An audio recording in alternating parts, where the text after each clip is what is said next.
Back to the program. My guest is joining me right now. David Ado is an investment banking associate with Meristem Capital. Hello, David, and nice to speak with you today. Hey Nancy, good morning. Nice to speak with you today. Hi.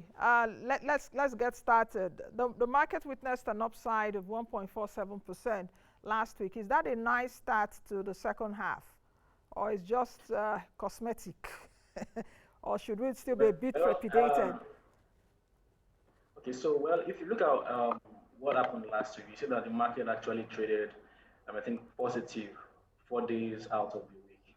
So it was only on one day that it lost last week. So, I've been seeing the market gain 1.4% last week was more or less like a good way to end the week because a lot of that activity, a lot of that gain was centered around the performance of, Dank on Friday, where it gained, I think, about 4%.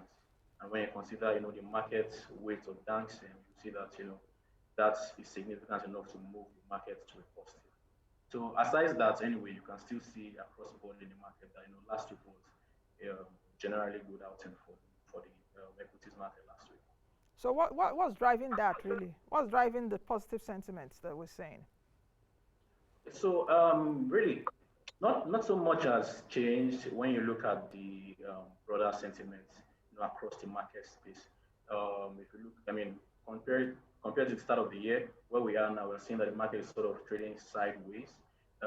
Sentiments are still, sort of muted, largely because of what has happened in the fixed income space, where yields are now, much more elevated than they were, at the start of the year. So, that has negatively impacted the market to some sort. And we've seen that year to date, I think the market is still down, year to date. But notwithstanding, you are always going to see, some weeks the market will close positive, other weeks it will close negative. And, that's what we're seeing at this particular point in time. It's just, a bit, we'll just see, I think, corporate actions and, any other fundamental market, development impacts the market, impacts the direction of the equities market. But on a broad note, we're still seeing that the sentiments are somewhat muted across the market. Mm.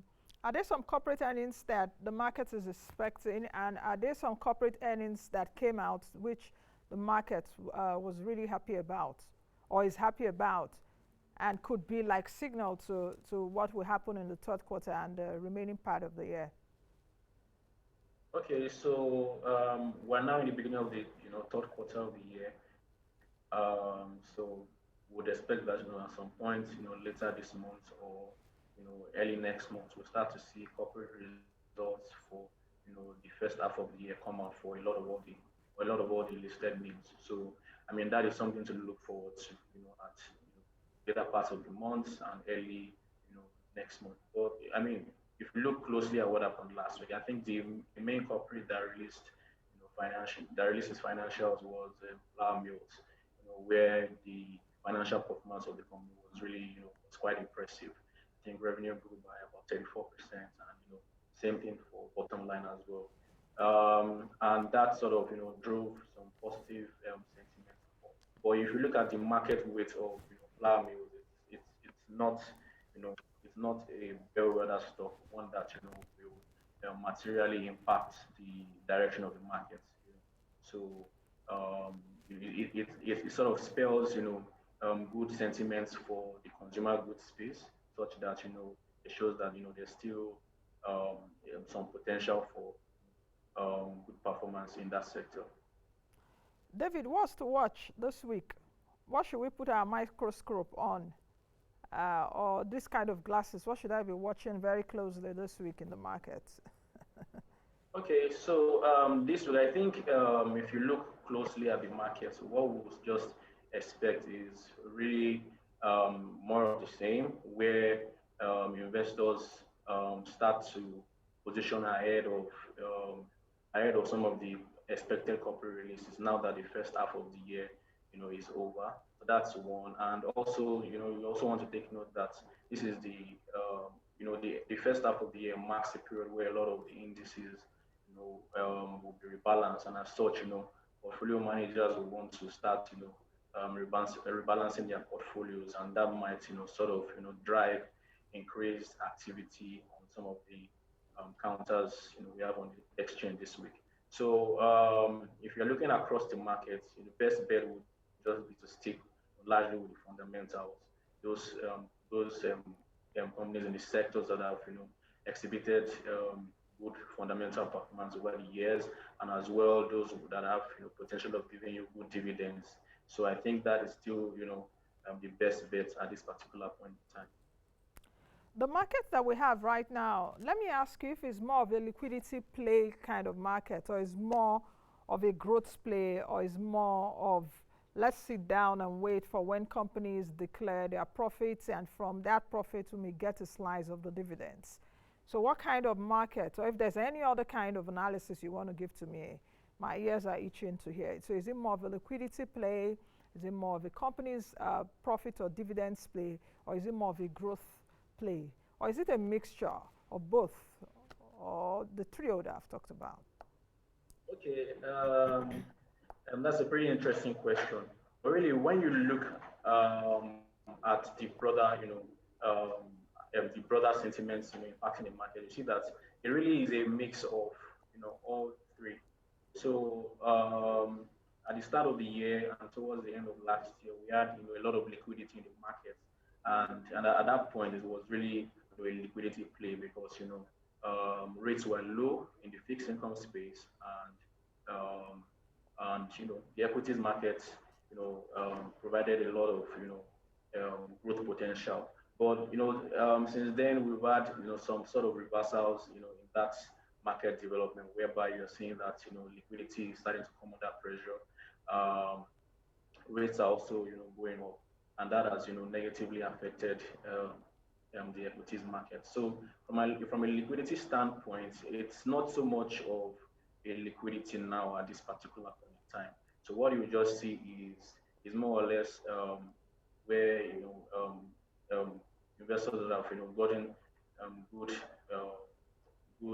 profit on some of their entry positions from last year. So some of them have taking profits and are hoping to come back into the market at points where the price points are relatively attractive. So that's what we're seeing right now, where people are seeking to do a lot of bargain hunting and position ahead of possible corporate releases and company performance that will come at later parts of the year. Mm. Okay, David, I guess you can see the graph that is on the screen. That graph is, I'm looking at it here on the wall, is a 6-month graph from January to June, the market performance. We did not see decent gains, as it were, in the first half of this year. Do you see us continuing with that trajectory in the second half of this year, which we are really 5 days into? Or do you see a kind of distortion to what we've seen in the first half, bearing in mind that the Nigerian market was the second best performing market in the world last year? So do you see that trajectory continuing, the trajectory of the first half, or do you see something changing it? If there's something that's going to change it, what are you guys in the market hearing that perhaps I'm not privy to?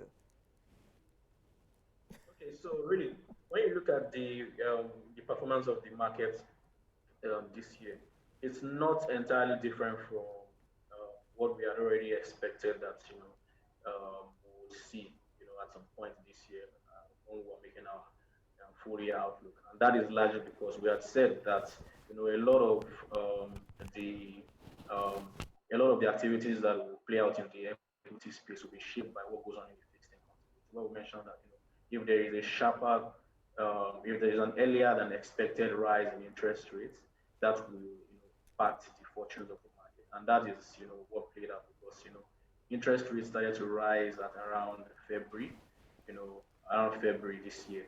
And if you look at the trend of what happened in the equities market, the declines that we've seen also began around that point, where the market, after a very strong performance in January, subsequently the market started to lose steam and sort of sluggish as of now. In the second half of the year, really, we don't really see that type of performance from last year. Excuse me. We don't really see that type of performance from last year, repeating itself, largely because those factors that supported the strong performance of the market last year are no longer in play. Last year we had very low rates, and there was a lot of liquidity. And if you look at what is going on right now, that situation has sort of faded away, and we are starting to see rates tick gradually upwards, with even more scope for the rates to even go higher than they are at the moment. So when you consider those factors, you see that you don't really expect the market to do such a very strong performance this year. So you just see that we'll largely trade, the market will largely trade sideways. The only positives that could alter this would be if start to see a lot of foreign investors returning to the economy now that oil prices are sort of firming up. I think around $70 per barrel or so, and that has improved the fortunes of Nigeria as a country.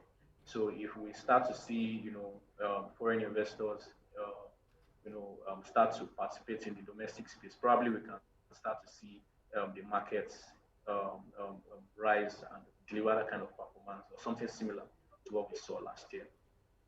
Okay, David, just one question before we end your segment, and perhaps 30 seconds you would use to answer. Which stocks really are vulnerable right now in the market because of high inflation and perhaps the news around insecurity? Are you and your colleagues worried about perhaps some of the companies or which stocks could be very vulnerable because of the high inflation we're seeing and the news around insecurity? Okay, so when you look at the inflation numbers, really, you see you see how that has generally tended to impact the names on the exchange. You see that despite this, a lot of all the corporates are still delivering pretty good results. So what you would expect is that largely those names in the consumer goods space, or those ones that have a high dependency on a lot of all these they have a high dependency on imports per se. So those are the ones that will begin to feel pressure from the rising inflation and all that. But aside this, you would expect that they should be able to weather this out, because a lot of all the consumer goods companies, the dam sugars, the flour mills, and the likes, they've really gone ahead to implement a lot of backward integration, such that they are no longer, I mean, their exposure to shocks such as this is reduced, and it no longer impacts their performance as it would have. Okay, thank you very much, David, for joining us today. It's been nice speaking with you. Thank you very much for having me, Nancy. All right. Let's quickly take a break, and when we come back, we'll be crossing over to Tajuddin Ibrahim, who is the head research and strategy, Chapel Hill, Denham. We will be looking at the second half outlook for the economy, and we'll definitely be looking at how the economy performed in the first half. You will join me after this break. To stay.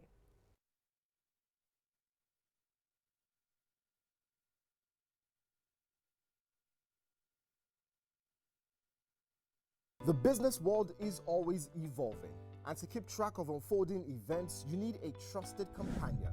At Moneyline with Nancy, our job is to follow every business story, separating the facts from the fiction and presenting you the truth, pure, simple, and unembellished. To stay in control in the ever-changing world of business, we are your trusted business companion. Join us every weekday at 11 a.m. to 12 p.m. on AIT. DSTV channel 253. Moneyline with Nancy. Be ahead, stay ahead.